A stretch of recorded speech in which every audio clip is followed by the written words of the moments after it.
السلام علیکم ورحمۃ اللہ وبرکاتہ۔ ناظرین کیسے ہیں آپ؟ امید ہے کہ آپ خوش ہوں گے۔ اللہ تعالیٰ آپ کے لیے آسانیاں پیدا فرمائے اور اللہ تعالیٰ آپ کو صحت و تندرستی عطا فرمائے۔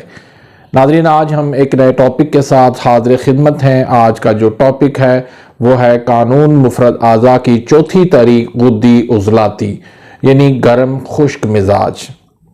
اس سے پہلے میں 3 تحریکیں اعصابی عضلاتی، عضلاتی اعصابی، عضلاتی غدی پر بیان کر چکا ہوں۔ جن بھائیوں نے وہ ویڈیوز نہیں دیکھی وہ میں ڈسکرپشن کے اندر ڈال دوں گا، تو آپ وہ ویڈیوز بھی دیکھیں، اس کے ساتھ یہ بھی دیکھیں، تو پھر آپ کو اچھی طرح سے انشاءاللہ بات سمجھ میں آ جائے گی۔ ناظرین غدی عضلاتی تحریک جگر و غدد کی خالص گرمی کی تحریک ہے۔ آپ کو میں پہلے بھی بتا چکا ہوں کہ جو 3 اعضائے رئیسہ ہیں ان کی 2 خدام ہیں، یعنی ان کی 2 تحریکیں ہیں، ایک کیمیائی تحریک، ایک مشینی تحریک۔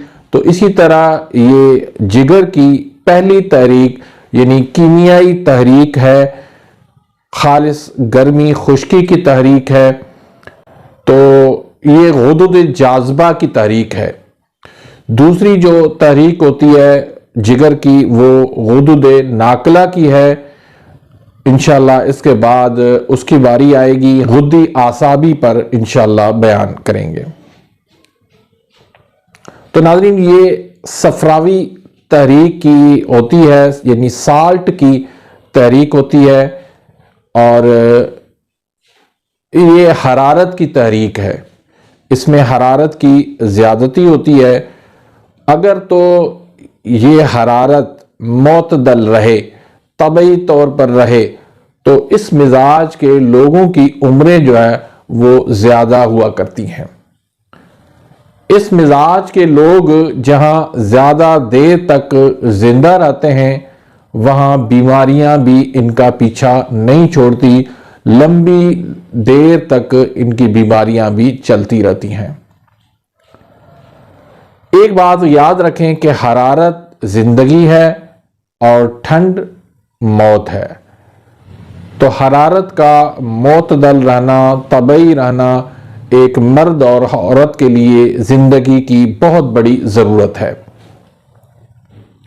اس مزاج کے اندر نیند کی زیادتی ہوتی ہے، لیکن جب ڈپریشن ہو جائے تو نیند اڑ جایا کرتی ہے۔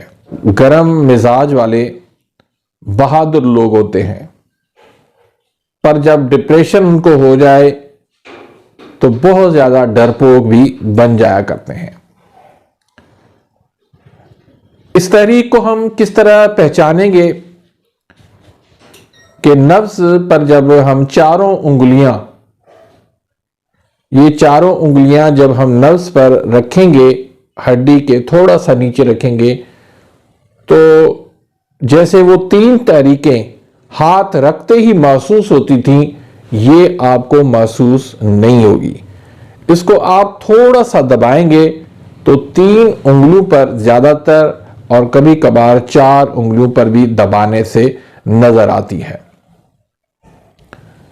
اور یہ زیادہ تر نہ موٹی ہوتی ہے نہ پتلی ہوتی ہے، اور مرض کے درجات کے حساب سے تیز یا سست ہو سکتی ہے۔ اگر ہم قارورہ کی بات کریں، یعنی اس کے پیشاب کے کلر کی، تو یہ سرخی مائل اور مقدار میں کم ہوتا ہے، لیکن بعض اوقات جو ہے وہ سفیدی مائل بھی ہو جایا کرتا ہے اگر مریض جو ہے وہ اعصابی چیزیں زیادہ استعمال کرے تو یہ جگر و غدد کی جو تیزی سے یہ تحریک پیدا ہوتی ہے، اس میں جو امراض پیدا ہوتے ہیں، ان امراض کے اندر بائیں سائڈ سر درد ہوتا ہے، یعنی لیفٹ سائڈ، جس کو مائیگرین پین کہتے ہیں۔ چہرے کا ورم ہو جاتا ہے، پیلا یرکان اسی مزاج کے اندر ہوتا ہے، کانوں سے آوازیں آنا عضلاتی غدی تحریک میں بھی ہوتا ہے یہ مسئلہ، اور غدی عضلاتی میں بھی بعض اوقات ہو جاتا ہے۔ بہراپن، ناک کے غدود اور ہڈی کا بڑھ جانا یہ بھی اسی مزاج میں ہوتا ہے، کیونکہ اس مزاج کے اندر غدودیں جو ہے وہ پھول جایا کرتی ہیں۔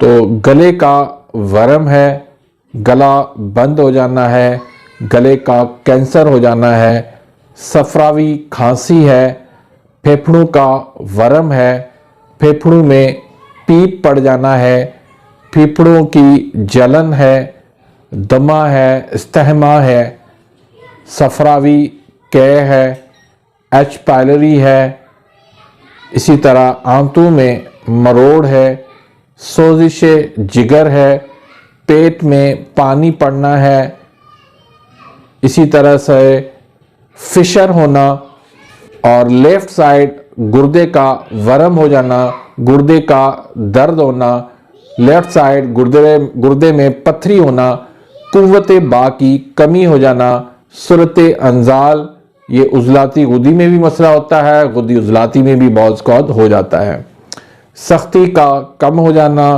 عضو خاص اس کی درمیان سے جو ہے وہ پتلا ہو جانا، کمزور ہو جانا، پیشاب کی جلن ہونا، پروسٹیٹ گلینڈ کا ہو جانا، رحم کی سوزش ہو جانا اور رحم میں ورم ہو جانا، جوڑوں کا ورم ہونا، یورک ایسڈ کا مسئلہ، کولیسٹرول کا مسئلہ، گرمی والی شوگر کا مسئلہ، بھوک کم، پیاس کم، صفراوی خارش کا ہو جانا، چنبل ہو جانا، چھپاکی ہونا، الرجی ہونا، ہاتھ پاؤں پر ورم اور سوزش ہونا، ہاتھ پاؤں پر ورم ہو جانا، پاخانہ ایک سے زائد بار آنا یعنی کھل کے نہ آنا، بلڈ پریشر کا ہائی ہو جانا، پھیپھڑوں میں پانی پڑ جانا، اسپرم میں پس سیل ہونا، گرمی والا موٹاپا ہو جانا یعنی نرم موٹاپا، گردے فیل ہو جانا، ٹائیفائڈ ہونے جانا، اس طرح کے بے شمار علامات امراض جو ہے وہ اسی تحریک میں پیدا ہوتے ہیں۔ اب ہم بات کرتے ہیں اس کے علاج کی۔ دیکھیں ناظرین، یہ قانون مفرد اعضاء جو ہے یہ فطری طریقہ علاج ہے، فطرت کے عین مطابق ہے۔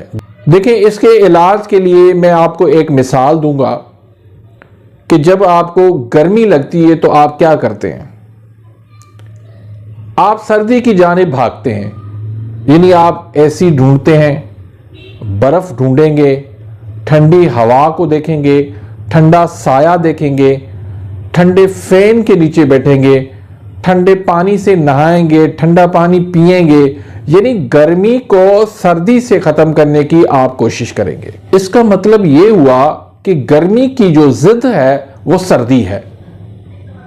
تو جب جسم کے اندر گرمی ہو تو آپ اس کا سردی سے علاج کریں گے۔ قانون مفرد اعضاء میں سردی کی جو تحریک ہے وہ اعصابی عضلاتی تحریک ہے۔ تو ہم اعصابی عضلاتی میں جب علاج کریں گے تو مریض کی جو حرارت ہے، مریض کے جو امراض ہیں وہ سارے کے سارے جو ہے وہ دور ہو جائیں گے۔ دنیا کی چاہے کوئی بھی بیماری ہو، اس کا تعلق گرمی خشکی سے ہو، اس کا ہم آسانی سے علاج کر سکتے ہیں۔ بے شک آپ اس کا نام نہیں جانتے، آپ کو اس کے بارے میں علم نہیں ہے، لیکن پھر بھی آپ آسانی سے اس بنیاد پہ کہ گرمی کا ضد سردی ہے، آپ سردی پیدا کر کے آسانی سے اس مرض کا علاج کر سکتے ہیں۔ ایک بات اور میں آپ کی یاد دلا دوں کہ غدی عضلاتی تحریک جو ہے وہ جگر کی کیمیائی تحریک ہے، تو کیمیائی تحریک ہمیشہ اپنے اگلے عضو کے مشینی تحریک میں تسکین پیدا کرتی ہے، تو غدی عضلاتی تحریک اعصابی عضلاتی میں تسکین پیدا کرے گی۔ آپ نے اس تسکین کو تحریک دے کر وہ تسکین ختم کرنی ہے۔ جب تسکین ختم ہو گئی، ایک مرض کا جو سبب ہوتا ہے وہ سبب جب ختم ہو جاتا ہے تو مرض کیسے نہیں ختم ہوگا؟ یہ ہے فطری علاج، اور اس علاج سے کوئی انکار نہیں کر سکتا۔ اب ہم آخر میں بات کرتے ہیں کہ اس تحریک کے جو امراض ہیں ان کو غذا کیا دینی ہے۔ ایک بات یاد رکھیں، اس میں پرہیز جو آپ نے کرنی ہے، لال مرچ سے لے کر ہری مرچ، انڈے، تلی ہوئی چیزیں، گوشت، نمک، ان چیزوں سے آپ نے مکمل پرہیز کرنا ہے۔ اور جو چیزیں آپ نے جو غذا دینی ہے، اس میں آپ نے جو کا دلیا دینا ہے، دودھ کی کھیر دینی ہے، انڈے کی سفیدی کا حلوہ دینا ہے، کسٹرڈ دینا ہے، کالی توری، مولی، مونگرے، ابلے ہوئے چاول، خرگوش کا گوشت، لوبیا سفید، دال ماش، میٹھے چاول، دھنیا خشک اور سبز، بڑی الائچی، موسمی، سردا، ناشپاتی، کھیرا، چقندر، گاجر، سنگاڑا، تربوز، دودھ کی لسی، ارک کاسنی، ارک گلاب اور بڑی الائچی اور گلاب کی پتی، یعنی بڑی الائچی کا ایک دانہ اور گلاب کی پتی کی ایک چٹکی، اس کا آپ نے کاوا دینا ہے۔ تو ناظرین، اگر آپ نے میری اس چینل کو سبسکرائب نہیں کیا تو پلیز سبسکرائب کر دیجئے، بیل آئیکن یعنی گھنٹی کے نشان کو پریس کر دیجئے تاکہ میری ہر آنے والی لیٹسٹ ویڈیو آپ تک پہنچ جائے اور آپ میری ویڈیو سے مستفید ہوتے رہیں۔ اسی طرح ویڈیو کو لائک کرنا مت بھولیے، ویڈیو کو آگے آپ شیئر کرنا مت بھولیے۔ تو ناظرین، اسی کے ساتھ ہی میں اجازت چاہتا ہوں، ملتے ہیں انشاءاللہ نیکسٹ ویڈیو میں، تب تک اجازت، اللہ حافظ۔